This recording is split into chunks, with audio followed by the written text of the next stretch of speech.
তো বন্ধুরা, অনেকদিন আপনাদের এদিকের আমাদের বাগিচার পরিবেশ দর্শন করানো হয় না, তো সেই জন্যে আজকের প্রয়াস।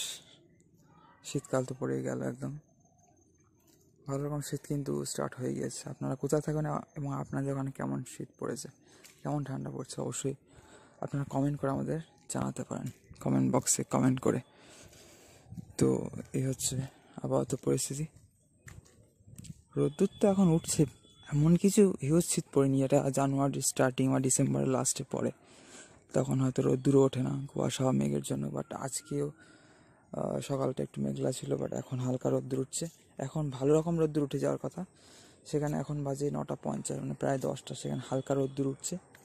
ঠিক আছে, এ হচ্ছে পরিবেশ, দেখতেই পাচ্ছেন যেমনটি। আর এই যে আমাদের সূর্যদেব,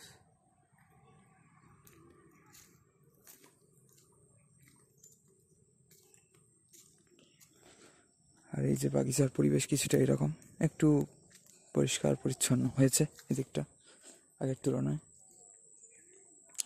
বাড়ির চারপাশে যেমন পরিষ্কার হয়েছিল, এদিকেও একটু আধটু পরিষ্কার হয়েছে। এই যে আমাদের জমির লাস্টের দিকটা, এটা একটা ছোটো পুষ্করিণী। এই পুষ্করিণীর ধারগুলো ভালো লাগে, বেশ কুণ্ড বা সরোবর যাই বলে না কেন। জলাশয়ের সাথে নেচার একটা আলাদাই, জলের সাথে নেচার একটা কিন্তু আলাদাই, বা পাহাড়ের সাথে নেচার, আর পাহাড়, জল, নেচার, মানে গাছপালা, বন জঙ্গল, এগুলো বেশ একটা একসাথে মিলে একটা আলাদা রকম পরিবেশ সৃষ্টি করে। তো ফিলহাল এই হচ্ছে ব্যাপার বন্ধু। সবাইকে হরে কৃষ্ণ, রাধে রাধে, নিতাই গৌর সীতানাথ প্রেমানন্দে, হরি বল, জয় সিয়ারাম।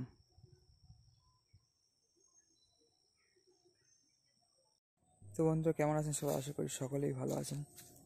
তো যাই হোক, সবাই তো কম বেশি ভালো আছি বা আছে, বাট ইনফ্যাক্ট এখন বাংলাদেশের পরিস্থিতি কিন্তু মানে শুনে নিজেরই খুব বাজে লাগছে। যে হোক, আর কী বলবো, যে দেশকে স্বাধীন করলোই ধরতে গেলে ভারত, সেই যদি মনে থাকে বা জানেন যে ইন্দিরা গান্ধীর আমলে কিন্তু পাকিস্তান, তৎকালীন পূর্ব পাকিস্তান ও বাংলাদেশকে কিন্তু নিজের কবজায় রেখেছিল এবং অত্যাচার চালাতো। সেই সময় ইন্দিরা গান্ধীর আমলে ভারতীয় সেনা পাঠানোর পর সেই 1971 সালেরই 16 ডিসেম্বর ভারত কিন্তু সাহায্য করে বাংলাদেশকে স্বাধীন রাষ্ট্র করলো। তার এখন কি অবস্থা? যাই হোক, আমি কোনো ধার্মিক বিষয় বলতে চাই না এখানে। যাই হোক, মানব ধর্মকে আমি বেশি প্রাধান্য দিই। তো মানুষের চেতনার এত অবনতি, যে এই অবস্থা সৃষ্টি হচ্ছে, সে মানে রাশিয়া ইউক্রেন ওয়ার হোক, আর ইসরায়েল প্যালেস্টাইন ওয়ার হোক, বা যাই হোক, বা যত ইন্টারন্যাশনাল প্রবলেমসই হোক না কেন, যাই হোক বন্ধুরা, কিছু বলার নেই। পরশু দিনও শুনলাম ইসকন মন্দির জ্বালানো হয়েছে একটা। তো এই ধরনের কি অত্যাচার, কি ধরনের এগুলো ধার্মিক অত্যাচার প্লাস মানবীয় অত্যাচার, মানবিক অত্যাচার, যাই হোক, এগুলো শুনলেও খারাপ লাগে। আর মানে এগুলো যাদের সাথে ঘুরছে তারাই জানে যে কেমন পরিস্থিতির মধ্যে দিয়ে তারা যাচ্ছে। তো পরিস্থিতি ভালো হয়ে যাক এই কামনা করি, প্রার্থনা করি। সবাই ভালো থাকুন সবাইকে বন্ধুরা।